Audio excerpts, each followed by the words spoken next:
서울은 더 이상 자유의 공간이 아니었다. 도로는 반짝였고 빌딩은 높았지만 모든 창문은 국가의 눈을 향해 열려 있었다. 한때 기회의 수도라 불리던 서울은 이제 통제의 수도가 되었다. 그 중심에는 한 사람 릭조이밍이 있었다. 그는 정의를 말했고 평등을 외쳤다. 하지만 그의 평등은 같은 제약을 나누는 것이었고 자유와 재산권은 국가의 손안에 묶였다. 강남 서초 송파. 이곳은 릭조이밍 정부가 지정한 규제지역 곧 엘리트 성역이었다. 릭조이밍은 이렇게 선언했다. 이 지역의 규제는 국민을 위한 축복입니다.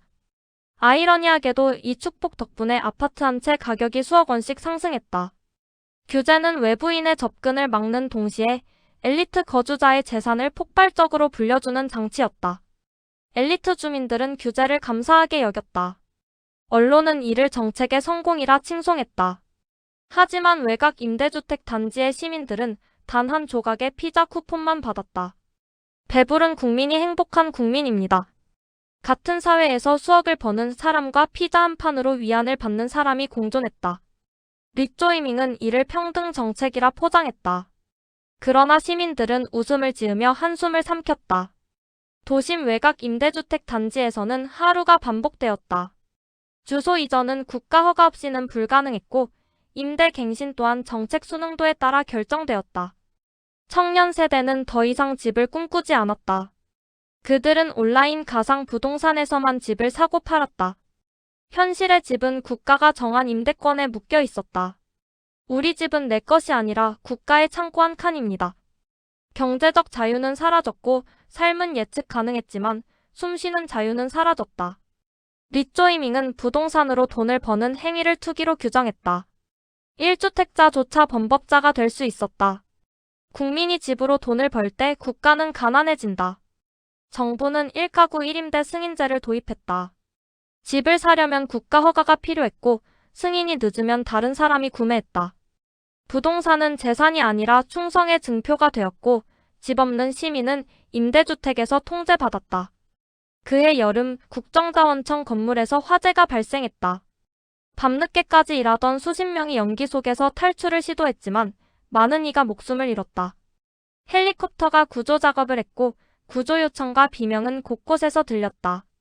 하지만 뉴스 화면에는 한 장면도 잡히지 않았다.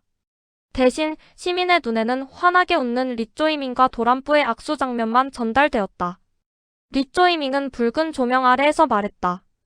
국민 여러분, 도란뿌와의 협상이 성공했습니다. 과거의 서름을 씻는 역사적 순간입니다. 전광판에는 전 국민 피자 쿠폰 일매 증정이라는 문구가 반짝였다. 피자 한 장은 시민들을 웃게 했지만 뒤이어 주거세 인상과 임대 통제 소식은 아무도 모르게 흘러갔다. 청년 한 명이 중얼거렸다. 3,500억 달러가 나갔는데 돌아온 건 피자 한 판이네. 그럼에도 시민들은 화면 속 웃음과 박수에 호응해야 했다. 릭조이밍은 손을 흔들며 말했다. 배부른 국민이 행복한 국민입니다. 엘리트 성역에서는 규제가 수억 원의 이익을 안겼다. 그들은 정책의 축복을 누리며 더 부유해졌다. 한편 임대주택 주민들은 피자 쿠폰 한 장으로 위안을 받았다. 규제는 축복, 피자는 보상. 같은 도시에서 한 집은 수억 원을 벌고 다른 집은 피자 한 조각으로 만족해야 했다. 릭조이밍은 이를 평등 정책이라 부르며 모순을 정당화했다. 임대주택 단지에서는 하루가 반복되었다. 아침 7시 기상, 밤 11시 취침 매달 갱신되는 임대 허가서. 엘리트는 규제 속에서 불을 쌓고 나머지 시민은 피자 쿠폰으로 웃음을 유지했다.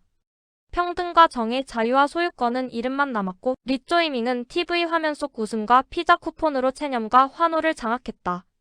서울의 밤은 조용해졌지만 시민들의 마음은 불안과 체념으로 가득했다. 규제 성역과 임대주택의 아이러니, 피자 쿠폰으로 포장된 굴종, 화재 현장을 덮은 뉴스의 침묵. 전광판 아래 문구가 밤새 빛났다.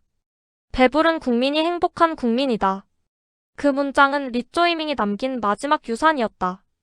한 시대가 자유와 정의를 잃은 이유, 그리고 국민이 웃음 속에서 체념해야 했던 이유.